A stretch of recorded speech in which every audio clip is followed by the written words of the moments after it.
বিসমিল্লাহির রহমানির রহিম। আসসালামু আলাইকুম প্রিয় শিক্ষার্থীবৃন্দ, যে যেখানে আছো আশা করছি ভালো আছো। আল্লাহ পাকের ইচ্ছায় আমিও ভালো আছি। আমি মোহাম্মদ রফিকুল ইসলাম, প্রভাষক জীববিজ্ঞান, মুক্তিযোদ্ধা আত্মসত্তা শিক্ষা কলেজ, ধাওড়া, শৈলকুপা, ঝিনাইদহ। আমার পক্ষ থেকে, আমাদের কলেজের পক্ষ থেকে, অনলাইনে ক্লাসের পক্ষ থেকে সবাইকে স্বাগত। আজকে আমি তোমাদের সাথে যে বিষয়টি আলোচনা করব সেটা হচ্ছে বাস্তুতন্ত্র, যেটা আমরা গত ক্লাসে কিছুটা আলোচনা করছিলাম। যে বাস্তুতন্ত্রের মধ্যে প্রধানত দুইটি উপাদান বিদ্যমান, সেটা হচ্ছে অজীব উপাদান এবং একটা হচ্ছে সজীব উপাদান। গত ক্লাসে আমি তোমাদের সাথে অজীব উপাদান নিয়ে কিছু আলোচনা করছিলাম। আজকে আশা করছি সজীব উপাদান নিয়ে আলোচনা করব। বাস্তুতন্ত্র সম্পর্কে আমরা আগেই বলছিলাম যে পরিবেশের ভারসাম্য রক্ষায় বাস্তুতন্ত্র একটি গুরুত্বপূর্ণ ভূমিকা পালন করে। বাস্তুতন্ত্র যদি ঠিক না থাকে, বাস্তুতন্ত্রের প্রত্যেকটা স্তর যদি সঠিক না থাকে, সঠিকভাবে পরিচালিত না হয়, তাহলে আমাদের পরিবেশের উপর বিরূপ প্রতিক্রিয়া সৃষ্টি করে। তা আমরা সবাই জানি যে বাস্তুতন্ত্রটা আসলে কি।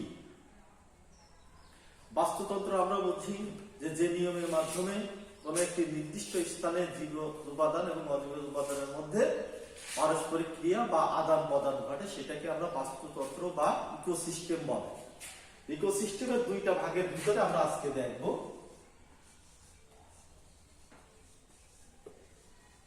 বাস্তুতন্ত্র বা ইকোসিস্টেম। এই বাস্তুতন্ত্র বা ইকোসিস্টেমটাকে প্রধানত দুইটি ভাগে ভাগ করা যায়। একটা হচ্ছে অজীব উপাদান, অজীব উপাদান, এটা হচ্ছে সজীব উপাদান। আজকে আমরা এই অজীব উপাদানটা নিয়ে তোমাদের সামনে উপস্থাপন করব।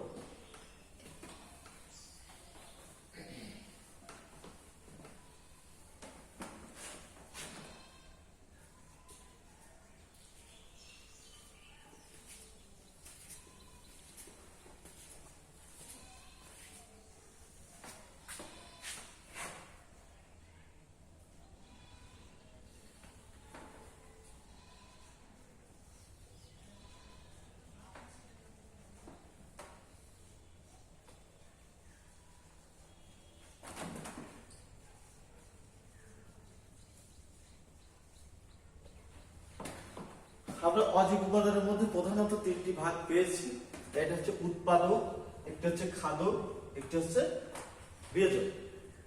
উৎপাদক বলতে আমরা কি বুঝি? উৎপাদক বলতে আমরা বুঝি যে সব অজীব তারা নিজেদের খাদ্য নিজেরাই তৈরি করে। কিসের মাধ্যমে? সূর্যালোকের মাধ্যমে। যে সমস্ত সূর্যালোকের মাধ্যমে নিজেদের খাদ্য নিজেরাই তৈরি করে তাদেরকে আমরা উৎপাদক বলি। সেটা কেমন হতে পারে? ছোট বড় ফাইটোপ্ল্যাঙ্কটন, শৈবাল এবং জলে এবং স্থলে সকল ধরনের ছোট বড় উদ্ভিদ, যারা সরাসরি সূর্যালোকের মাধ্যমে নিজেদের খাদ্য নিজেরাই তৈরি করে, তাদেরকে বলি আমরা উৎপাদক। তাহলে খাদকটা, খাদক বলতে আমরা বুঝি যে যারা সম্পূর্ণরূপে উৎপাদকের উপর নির্ভরশীল।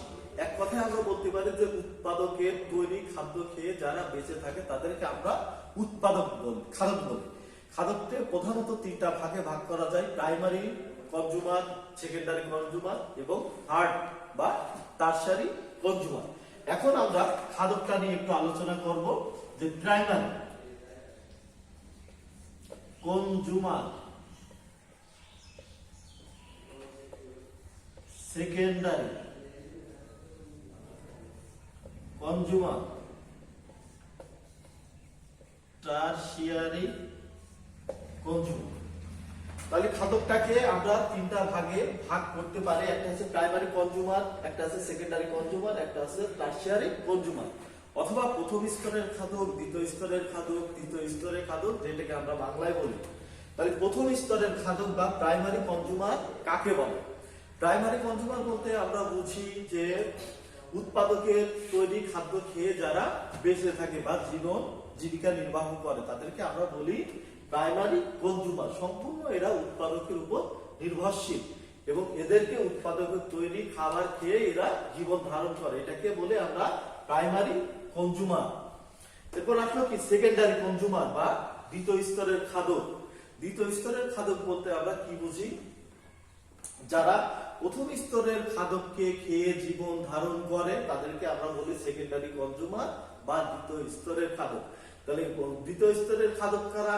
দ্বিতীয় স্তরের খাদক আমরা বলতে পারি যে মলা মাছ, তিতপুটি, খলিশা, যারা প্রথম স্তরের খাদককে খেয়ে জীবন ধারণ করে। প্রথম স্তরে যেমন জুওপ্লাঙ্কটন, এই জুওপ্লাঙ্কটনকে দ্বিতীয় স্তরের খাদক মলা মাছ, তিতপুটি, খলিশা এরা খেয়ে এদেরকে জীবন ধারণ করে।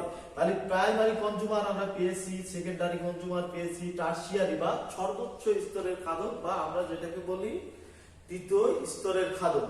দ্বিতীয় শ্রেণীর খাদক খেয়ে বা দ্বিতীয় স্তরের খাবার খেয়ে যারা জীবন ধারণ করে তাদেরকে বলা হয় টারসিয়ারি বা সর্বোচ্চ শ্রেণীর খাদক বা তৃতীয় শ্রেণীর খাদক। সেটা কি হতে পারে?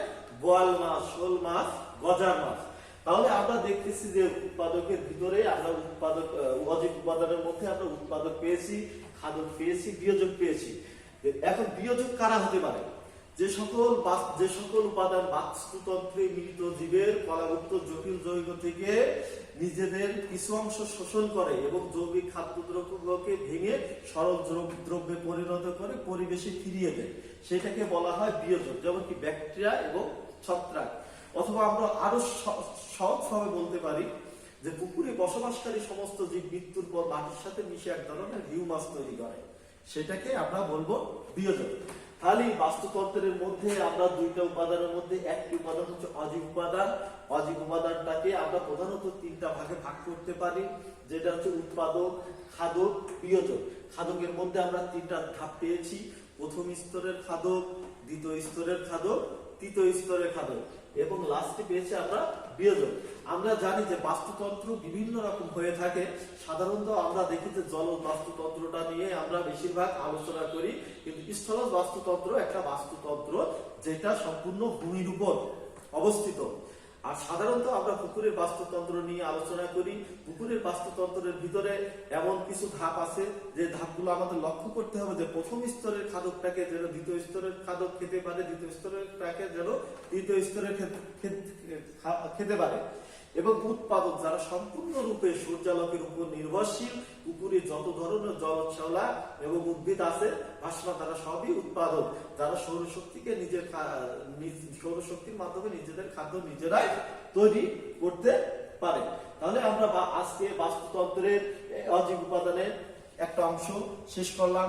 আগামীতে তোমরা পাঠ্য পুস্তকে এই অধ্যায়টা ভালো করে দেখলে আরো বিস্তারিত জানতে পারবে। আশা করি তোমরা এটা নিয়ে আরো বিশদ জানার সুযোগ আছে। ইনশাল্লাহ আগামী ক্লাসে আমরা অন্য একটা টপিকস নিয়ে আলোচনা করব। আজকে ধন্যবাদ।